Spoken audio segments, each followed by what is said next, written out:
के अण्णामलाई यांचं नाव तुम्ही ऐकलं असेल. के अण्णामलाई हे तमिळनाडूतनं येतात.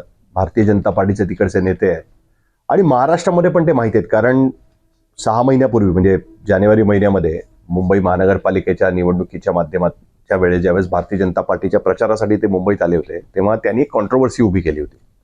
त्यांनी एक स्टेटमेंट दिलं होतं की त्यावेळेस की मुंबई हे एक इंटरनॅशनल शहर आहे, फक्त महाराष्ट्राचाच त्याच्यावर अधिकार कसा असू शकतो. आणि त्यावरनं राज ठाकरेंनी शिवाजी पार्कच्या सभेमध्ये त्याला जे उत्तर दिलं होतं त्याच्याबद्दलही फार मोठ्या प्रमाणात चर्चा झाली होती.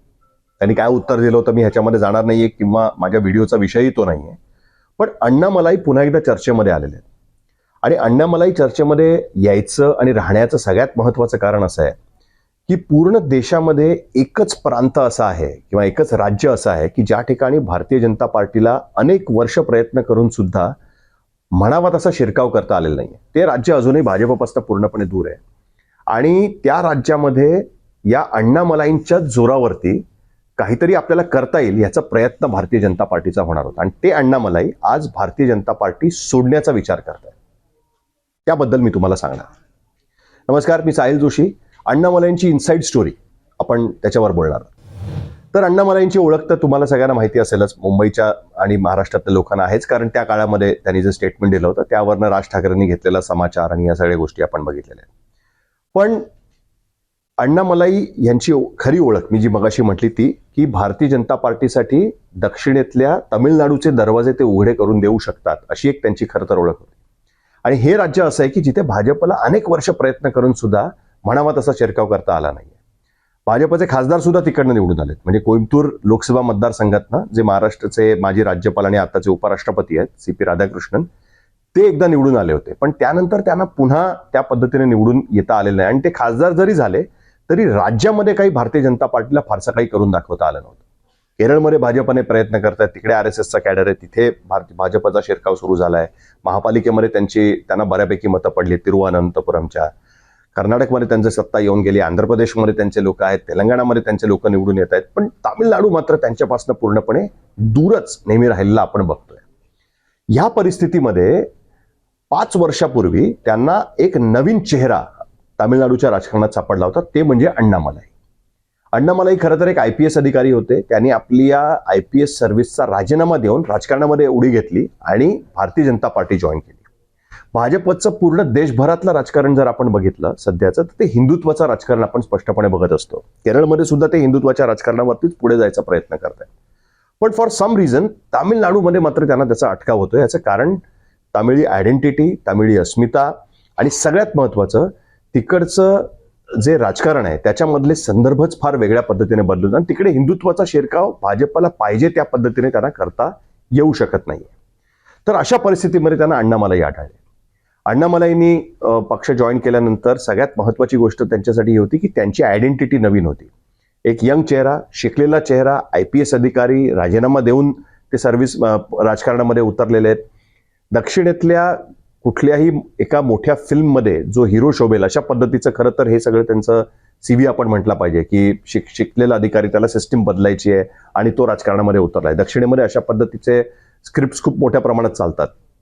जशा पद्धतीने विजय जे आता ऍक्टर झालेला आहे त्यांनी सुद्धा ते नायक पिक्चर तुम्हाला आठवत असेल तशी स्क्रिप्ट खरं तर आणली होती आणि तशीच स्क्रिप्ट खरं तर अण्णामलाईंना सुद्धा तमिळी जनतेसमोर ठेवायची होती. त्यामुळे त्यांची भाषणं आणि भारतीय जनता पार्टीच्या इतर नेत्यांची भाषणं ह्याच्यामध्ये जमीन आसमानाचा फरक दिसायचा.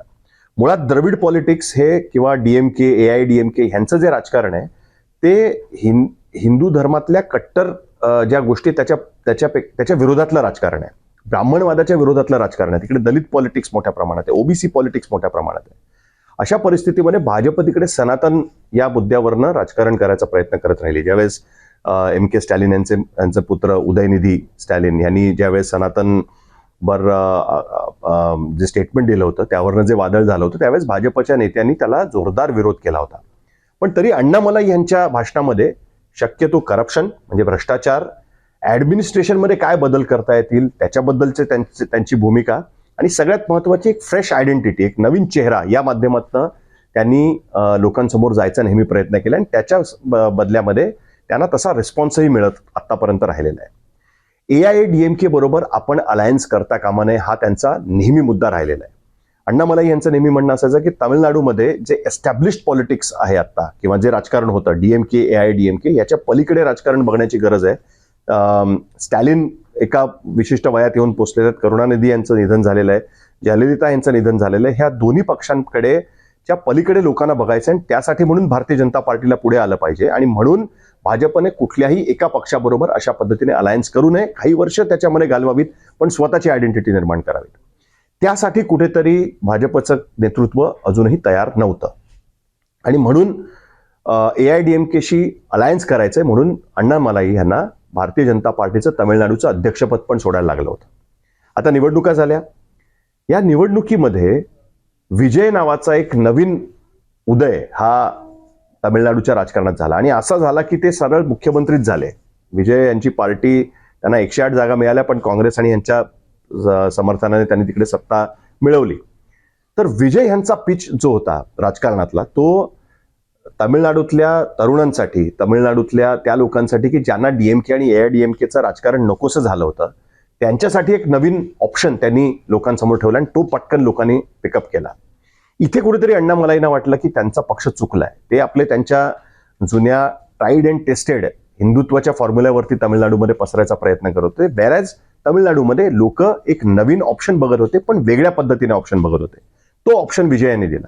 आयडिओलॉजिकली विजय हे DMK AIADMK या पक्षांशी साधारणतः एकाच लाईनमध्ये आहेत, पण चेहरा नवीन, त्यांची वचनं खास करून करप्शन फ्री म्हणजे भ्रष्टाचार मुक्त, नवीन चेहरा, फ्रेश चेहरा, कुठल्याही पद्धतीचे आरोप नसलेला चेहरा, अशा पद्धतीने त्यांनी विकायचा त्याच्यामध्ये प्रयत्न केला लोकांनी, त्याचा प्रतिसाद त्यांना मिळाला. अण्णामलाईंना वाटलं की आपली अपॉर्च्युनिटी ह्याच्यामध्ये गेली. या पार्श्वभूमीवरती बातमी अशी येते की त्यांनी भारतीय जनता पार्टीच्या वरिष्ठ नेत्यांची भेट मागितली आहे. कदाचित हा व्हिडिओ जाईपर्यंत ते भाजपतनं बाहेरही गेलेले असतील. नितीन नवीन यांच्याशी त्यांची भेट होणार आहे. अमित शहाना जाऊन ते भेटलेले आहेत. कोणी पण असा विचार करेल की ज्याला पक्ष सोडायचा तो एवढ्या नेत्यांना भेटून धन्यवाद का देतोय? त्याचं पक्षाशी पटलं नाही, पक्षाने त्यांचं ऐकलं नाही आणि त्याच्यामुळे त्यांना असं वाटलं की या पक्षामध्ये आपल्याला पुढे काही करता येणार नाही म्हणून बाहेर पडावं लागतंय. गंमत अशी आहे की भाजपला 2024च्या लोकसभा निवडणुकीमध्ये साधारणतः 8 ते 10% मतं तामिळनाडूमध्ये पडली. म्हणजे तो एक वर्ग त्यांच्याकडे आहे. पण ज्या पद्धतीचं राजकारण भाजपला तामिळनाडूमध्ये करायचं, जे इतर देशभरातल्या इतर भागांमध्ये भाजपला आतापर्यंत सक्सेस मिळवून दिलेलं आहे ज्या राजकारणाने, ते राजकारण काही तामिळनाडूमध्ये चालू शकणार नाहीये. माहिती अशी आहे की अण्णामलाई यांनी स्वतःची एक संघटना बनवण्याचं एक ठरवलेलं आहे आणि त्या संघटनेला नावही त्यांनी साधारण ठरवलेलं आहे. तरुणांची संघटना असेल आणि विजय यांच्या मुख्यमंत्रीपदी निवड झाल्यानंतर म्हणजे त्यांच्या पक्षाची TVK जो पक्ष आहे त्याच्या विजयानंतर तामिळनाडूतलं जे बदललेलं राजकारण आहे त्या अंतर्गत नवीन स्पेस घ्यायचा प्रयत्न त्यांचा राजकारणामध्ये असणार आहे. अशी चर्चा आहे की भाजपला लक्षात आलंय की आपल्या आयडिओलॉजीवरनं इथे आपल्याला पाय रोवता येणार नाहीत. आपल्याशी संमत असलेल्या एखाद्या व्यक्तीला जर आपण पाठिंबा दिला, त्याला जर आपण त्याची संघटना चालवायला मदत केली तर उद्या जाऊन तोही संघटना मोठी करू शकेल आणि त्या माध्यमातनं अण्णामलाई यांचे प्रयत्न या बाबतीत कुठेतरी सुरू झालेले आपल्याला बघायला मिळत आहेत. तामिळनाडूमध्ये शिरकाव करणं हे भारतीय जनता पार्टीसाठी आता हा त्यांच्यासाठी एक शेवटचा प्रयत्न असणार आहे. बंगालमध्ये त्यांनी करून दाखवलं, पूर्वेतल्या राज्यांमध्ये करून दाखवलं, केरळमध्ये त्यांनी त्या पद्धतीने शिरकाव केलेला आहे. पुढे पुढे ते वाढत जातील असं म्हणतायत, कारण कम्युनिस्ट पक्ष तिकडे हरलेला आहे, काँग्रेसची सत्ता त्या ठिकाणी आलेली आहे. देशामध्ये सगळ्या राज्यांमध्ये भारतीय जनता पार्टी पोचली आहे, एक्सेप्ट ज्या पद्धतीने त्यांना करायचं आहे ते तामिळनाडू.